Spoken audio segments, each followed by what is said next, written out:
সংগ্রামী সাথী ও বন্ধুগণ, আমাদেরকে যেতে হবে বহুদূর, বহু ষড়যন্ত্র উপেক্ষা করে, বহু আভ্যন্তরিক লড়াই লড়ে আমাদেরকে এগিয়ে যেতে হবে। সংগ্রামী উপস্থিতি, জাতীয়তাবাদী যুবদলের রাজনীতিকে শক্তিশালী করতে আজকে যারা এখানে মিছিলে অংশগ্রহণ করতে আসছো, তাদের পক্ষে আমি একটাই কথা বলবো যে আগামীতে এই জাতীয়তাবাদী যুবদলের আমি মাহতাবউদ্দিন রুবেল বলছি, এই মুখ শুধু আপনাদের কথাই বলবে, এই কান শুধু আপনাদের কথাই শুনবে, এই চোখ শুধু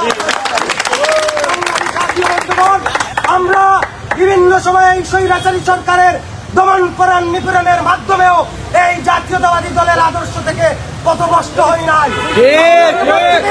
আমাদের স্বৈরাচারী ফ্যাসিস্টদের সাথে কোন সম্পৃক্ততা নাই। আমরা রাজপথে কর্মী হিসাবে থেকে জাতীয়তাবাদী দলের সামনে কাজ করে গিয়েছি। আমরা বিভিন্ন সময় হামলার শিকার হয়েছি, কিন্তু আমরা জাতীয়তাবাদী শক্তি থেকে এক মুহূর্ত এখানে যদি আমাদেরকে আজকে মূল্যায়ন করা না হয়, মনে রাখবেন কমিটির কারণে একটি কথা বলতে চাই, আমরা এমন একজন নেতার আদর্শে রাজনীতি করি যেই নেতা মৃত্যুর আগ পর্যন্ত জাতীয়তাবাদী দলের সাথে কাজ করে গেছে। আমাদের যদি প্রবঞ্চিত করে রাখা হয়, স্বৈরাচারী সরকার আমাদেরকে জেলে নিপীড়নের মাধ্যমে চেষ্টা করেছিল নিপীড়ন করে রাখতে, কিন্তু রাখতে পারে নাই। সংগ্রামী সাথী বন্ধুগণ, আজকে যারা বলয় সৃষ্টি করে আমাদের চাইবে যে কুণ্ঠেষা করে রাখতে, আমরা ওয়াদেবদ্ধ তাদের বিরুদ্ধে আমরা তাদেরকে কুণ্ঠেষা করে রাখবো। সংগ্রামী সাথী বন্ধুগণ, আমরা আজকে কর্মী সম্মেলনকে সফল করে আমরা আবার কলেজে অবস্থান নেব। বিসমিল্লাহির রহমানির রহিম।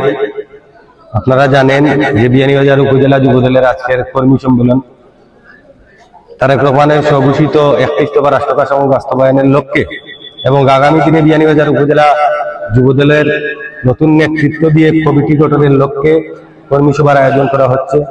উক্ত কর্মী সভায় আমরা স্বতঃস্ফূর্তভাবে অংশগ্রহণ করেছি। আমাদের এই কর্মী সভা থেকে একটাই দাবি, আমরা চাই যারা বিগত দিনে আওয়ামী ফ্যাসিস্ট সরকারের আমলে বিয়ানীবাজারের রাজপথে থেকে দলীয় কর্মসূচি, হরতাল, অবরোধ, সরকার বিরোধী আন্দোলন কর্মসূচিতে যারা অংশগ্রহণ করেছে, নেতৃত্ব দিয়েছে, তাদেরকে দিয়ে আগামী দিনে বিয়ানীবাজার উপজেলা যুবদলের একটি সুন্দর কমিটি গঠন করে দেওয়া হয়। যদি এরকম ক্রয় কমিটি গঠন করে দেওয়া না হয়, যদি এখানে সুবিধাভোগীদেরকে দিয়ে ক্রয় কমিটি গঠন করে দেওয়া হয়, তাহলে অতীতে ভবিষ্যতেও আমরা আন্দোলন সংগ্রাম করতে গিয়ে নেতা কর্মীদেরকে মাঠে পাবো না। আপনারা জানেন বিগত দিনের আন্দোলন সংগ্রামগুলো দেখেছেন যে অনেকের পুষ্পজমি থাকা সত্ত্বেও ওনারা ঘরে বসেছিলেন, ওনারা আন্দোলন সংগ্রামে অংশগ্রহণ করেন নাই। যদি ওয়ান ম্যান আর্মি দিয়ে এরকম করে ক্রয় কমিটি গঠন করা হয়, তাহলে বিয়ানীবাজার উপজেলা যুবদল ধ্বংসের মুখে আস্তে আস্তে নিপীড়িত হবে। আমরা চাই না বাংলাদেশ জাতীয়তাবাদী যুবদল আমাদের প্রাণের সংগঠন, উক্ত সংগঠনে যদি আমার থেকে বাহার থেকে বা আরো যারা ক্যান্ডিডেট আছেন এদের থেকে ত্যাগী থাকে, এদেরকে মূল্যায়ন করা হোক, আমাদের কোনো আপত্তি নেই।